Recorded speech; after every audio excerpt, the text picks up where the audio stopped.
নমস্কার শ্রোতা বন্ধুরা, ঋতুধারা মনোরমা সাধু ইউটিউব চ্যানেলে সকলকে স্বাগত জানাই। আশা করি সবাই সুস্থ আছেন, আনন্দে আছেন। আমার আজকের নিবেদন ভবিষ্যৎবাণী। লিখেছেন সুবিখ্যাত লেখিকা আশাপূর্ণা দেবী। আমার জ্যাঠামশাই মেয়েদের বেশি বুদ্ধি থাকাটা মোটেই ভালো চোখে দেখতেন না। চালাক চতুর মেয়ে দেখলে ভারী চটে যেতেন, বলতেন মেয়ে জ্যাঠা। এতে জ্যাঠা শব্দটির প্রতি অবিচার হচ্ছে কিনা সে কথাও তলিয়ে দেখতেন না। হেন মনোভাব নিয়ে তিনি যে মেয়েদের সাহিত্য চর্চার শখকে সুচক্ষে দেখবেন না, এই কথা বলাই বাহুল্য। তার মতে মেয়েদের পক্ষে সাহিত্য চর্চার শখ একটা দুঃসাহসিক জ্যাঠামি। তেমন কারো সম্বন্ধে উল্লেখ করতে হলে মেয়ে শব্দটার ওপর অনাবশ্যক জোর দিয়ে বলতেন মেয়ে কবি, মেয়ে লেখক।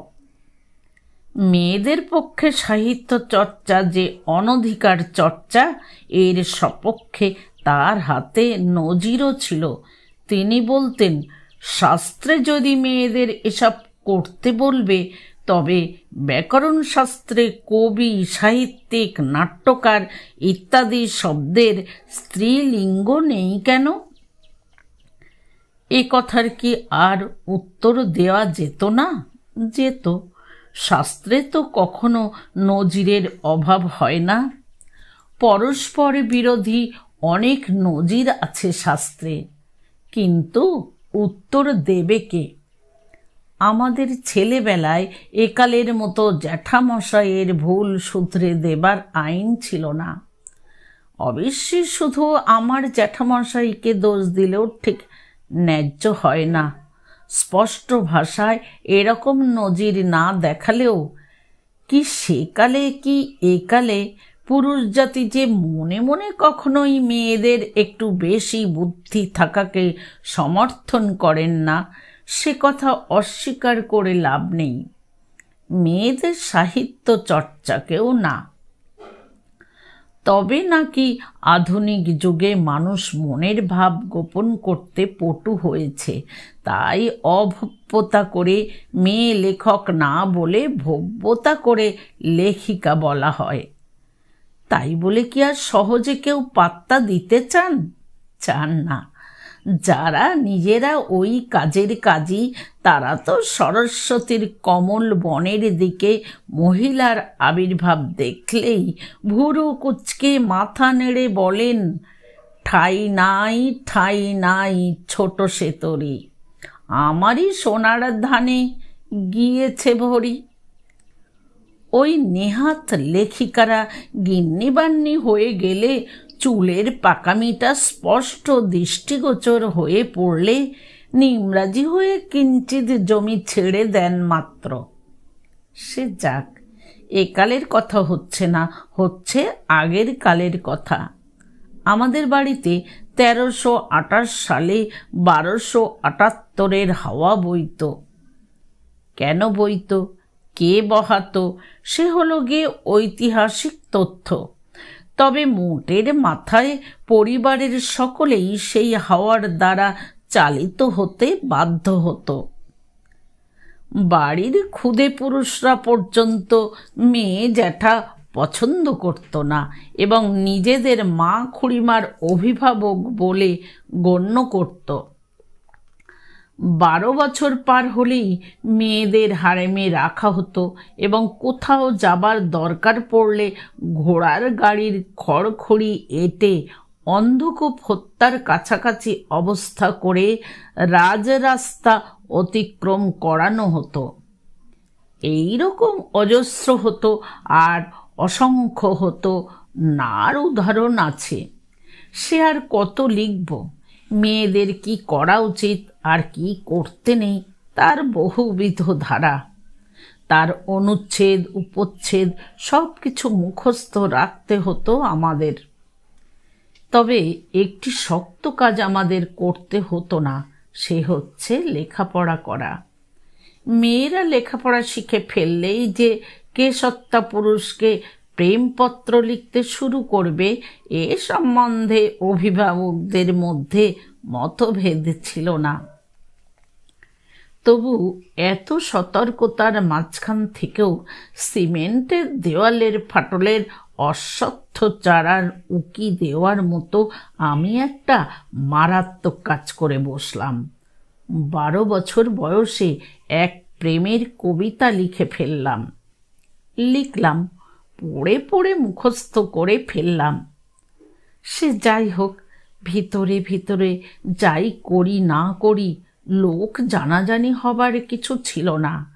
কাল করল আমার দিদি, পিঠোপিঠি দিদি। তার সঙ্গে আমার পিঠ সংক্রান্ত ব্যাপারেই আদান প্রদান ছিল বেশি। দিদি আমার গোপন ভাণ্ডার থেকে কবিতাটি আবিষ্কার করে ফেলে সমাজে রাষ্ট্র করে দিল। আর সেই কবিতা প্রচারের সঙ্গে সঙ্গে বাড়িতে এক অনর্থপাত হয়ে গেল, সেই কথাই বলবো। সেদিন অবশ্য দিদিকে জীবনের পরম শত্রু বলেই মনে হয়েছিল। দিদিও শত্রুতা সাধন রূপ মহৎ প্রেরণার বশেই কাজটি করেছিল, কিন্তু এখন বুঝছি দিদি অজান্তে আমার মস্ত উপকারী করে ফেলেছিল। জানতে পারলে কি আর করত? কে জানে সেদিন সেই অকালপক্কতার পরিচয়টুকু লোক জানাজানি করে না দিলে এই জীবনে কোনো দিন চক্ষু লজ্জা ঘুচত কিনা।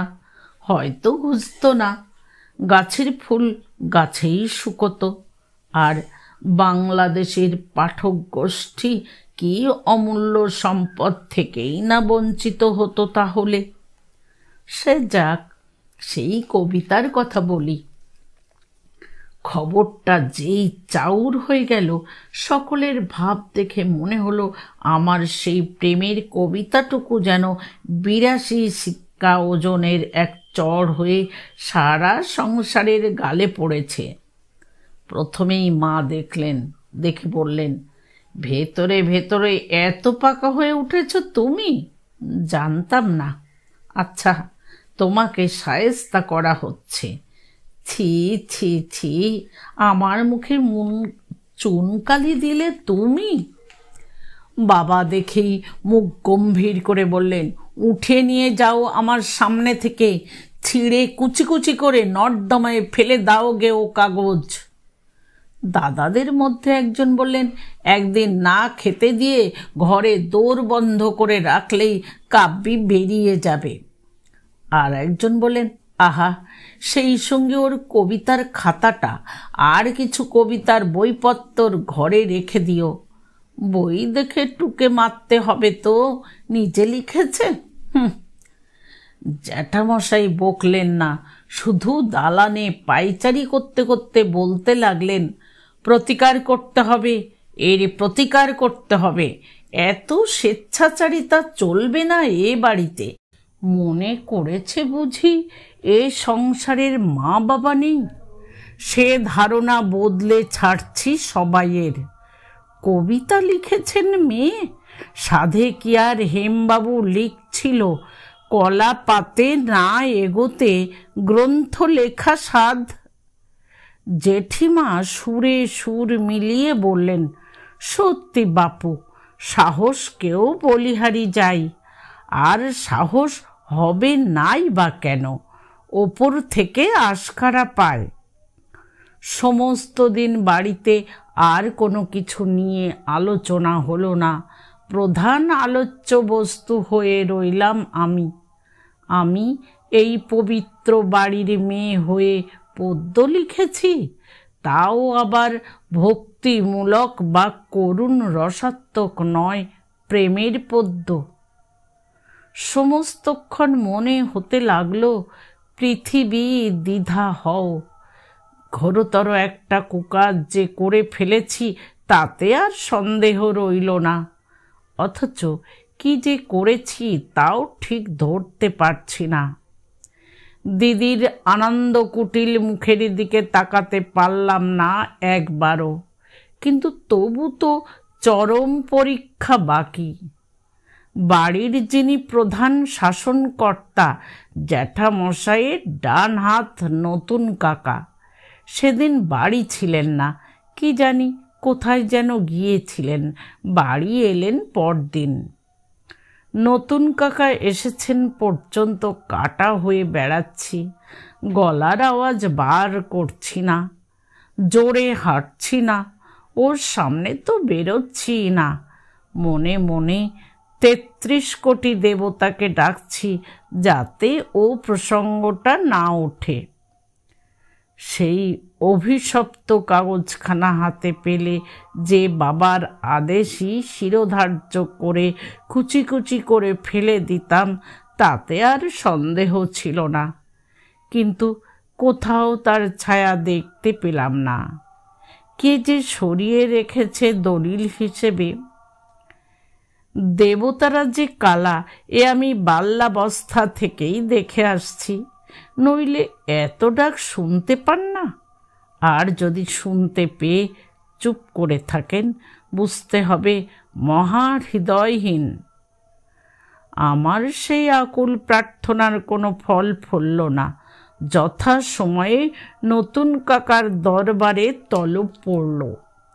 বাড়িতে আরও যত ছোট ছেলে মেয়ে ছিল সকলেই আমার বধ্যভূমিতে গিয়ে হাজির হলো, আর আমায় চোখের সামনে বিশ্বভুবন দুলতে শুরু করলো। দেখলাম নতুন কাকার হাতে সেই কাগজ।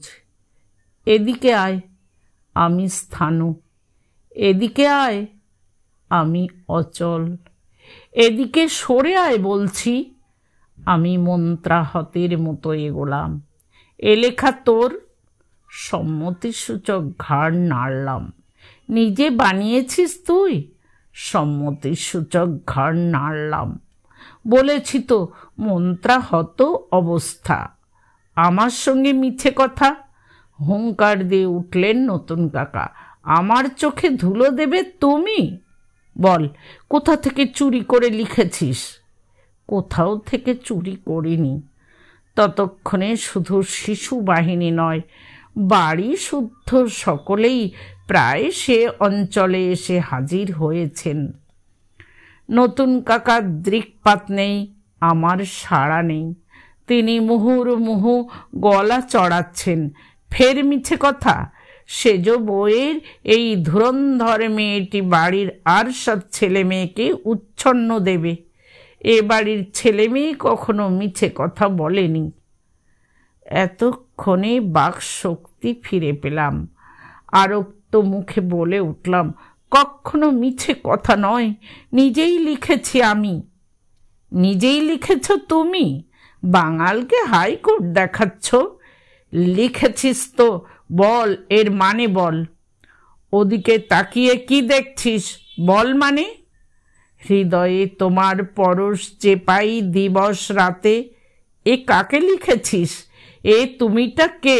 বল শিগগির, লক্ষ্মী ছাড়া মেয়ে। জানি না, জানি না। তোমার হৃদয়ের খবর তুমি জানবে না তো আমি জানবো? জানো না তো লিখেছ কি ভেবে? জানি না। না, তোমার অদৃষ্টে আজ মার আছে। সেজ বউ, জিজ্ঞেস করো তোমার মেয়েকে এই তুমিটা কে। মা বললেন, তুমি করো ভাই, আমার আর রুচি নেই। নতুন কাকা বললেন, দেখ, যদি ভালো চাস তো বল চুরি করে লিখেছি, তাহলে এবারের মতো মাপ করব। মিছে কথা বলবো কেন শুধু শুধু? সবটাই তুই বানিয়েছিস? হ্যাঁ। এরকম আরও একটা লিখতে পারিস? কেন পারবো না, লিখেছি তো আরও একটা। ঘরের মধ্যে যেন বাজ পড়ল, কারো মুখে কোনো শব্দ নেই। আমার দুঃসাহসের বজ্রাঘাতে সকলের যেন বাকরোধ হয়ে গেছে। নতুন কাকা অ্যাক্টিভ নস্যি নিয়ে হঠাৎ উঠলেন। লুকিয়ে নাটক নভেল পড়া হচ্ছে তাহলে? বল সত্যি কথা। আমি নির্বাক। প্রতি মুহূর্তে আশঙ্কা করছি ঘর ভেদি বিভীষণ দিদি না বলে দেয়, কিন্তু না, দিদি চুপ করেই থাকলো। তখন আবার দিদিকে দেবী মনে হয়েছিল এবং কি কৃতজ্ঞতাই বোধ করেছিলাম। পরে অবশ্য বুঝেছি অতটা কৃতজ্ঞতার বাজে খরচ করবার দরকার ছিল না। দিদি যে বলে দেয়নি সে শুধু কেঁচো খুঁড়তে সাপ ওঠার ভয়ে। দুজনেই তো এক পাপে পাপী। নতুন কাকা সকলের দিকে একবার জ্বলন্ত দৃষ্টিটা বুলিয়ে নিয়ে নিবন্ধ করলেন আমার দিকে। বললেন, চমৎকার, সেজ বউ, যাচ্ছ কোথা? মেয়ের বিদ্যের বহরটা দেখে যাও।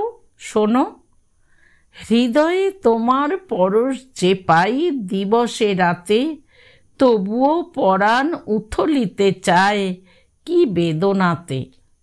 ভদ্রলোকের বাড়ির ঘাগরা পরা মেয়ের পরাণ উতলে উঠতে চায়, এমন কথা শুনছ এর আগে? ওই ঘাগরা পরিয়ে পরিয়েই এই হয়েছে। কি সেজ বউ, আর ঘাগরা পরাবে ধাড়ি মেয়েকে? মা নির্বাক, নত নয়ন। নতুন কাকা তিক্ত ব্যঙ্গেশ্বরে তৃতীয় লাইন শুরু করেন। সারাদিন যেন পথ চেয়ে থাকি কাহার আসে, হতাশায় ফের নিবিড় আধার ঘনায় আসে। আগা পাঁচতলা জল বিছুটি, হ্যাঁ, আগা পাঁচতলা জল বিছুটি এর একমাত্র ওষুধ। মারো না নতুন ঠাকুরপো, মেরে ধরে যা করে হোক সোজা করতে হবে তো মেয়েকে, মা বললেন কাঁদো কাঁদো হয়ে। নতুন কাকা সহসা উঠে দাঁড়ালেন আর অ্যাক্টিভ নস্যি নিলেন। বললেন, মারো? এই মেয়েকে মারবো আমি? আমার দ্বারা হবে না, তবে হ্যাঁ, মার লাগানো দরকার বটে। বলে আরেকটু এগিয়ে এলেন। ভাবছি নির্ঘাত একটা চড় এগিয়ে আসছে গালের দিকে, কিন্তু না, নতুন কাকা মারলেন না। না মেরে যে আবার অধিক করা যায় সেই উদাহরণ দেখালেন। এগিয়ে এসে কবিতা লেখা কাগজখানা আমার দিকে ছুঁড়ে দিয়ে একটু ব্যঙ্গ মিশ্রিত হাসি হেসে মার দিকে তাকিয়ে বললেন, মেয়েকে একটু সাবধানে রেখো সেজ বউ। এক বাক্যে বলে দিচ্ছি, এই মেয়েকে সাবধানে না রাখলে ভবিষ্যতে পাড়ার ছেলেদের সঙ্গে ভাব করবে। নতুন কাকার সেদিনের ভবিষ্যৎবাণীটি ফলেছিল কিনা সে গল্প আর এখন লেখা চলে না। বড় নাতিটা আজকাল আবার সব পড়তে শিখেছে, যা পায় টেনে নিয়ে পড়ে। এই গল্পের উপসংহার অন্য।